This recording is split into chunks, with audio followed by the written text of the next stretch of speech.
can go across to freelance journalist Fabian Kretschmer. Fabian, is Beijing headed for a lockdown? Well, that's really the tough question that no one really can answer yet. But I'm optimistic that we are not headed into a tragedy that is still ongoing in Shanghai.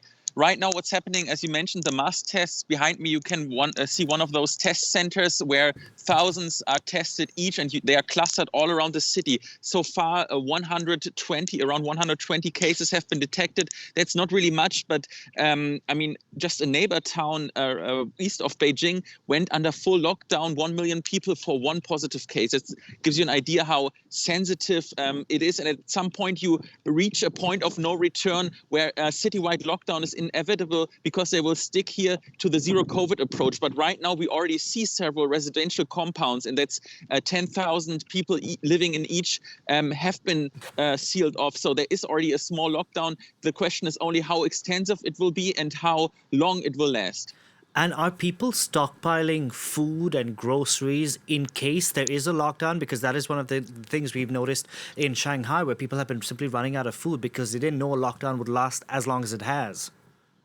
Well, people from Shanghai, everyone I talked to, they basically advised me, buy so much as you can. There are really people who regretted that they didn't even buy much more. And here in Beijing, I don't know any resident who has not been stockpiling at least the basic necessities. Some are even buying like freezers and new fridges.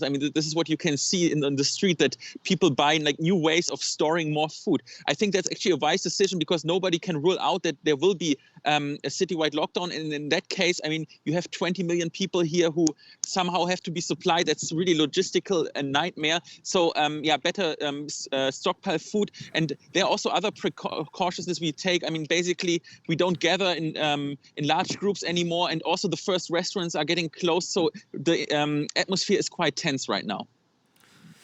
Fabian, thank you very much for the update. Fabian Kretschmer reporting there from Beijing.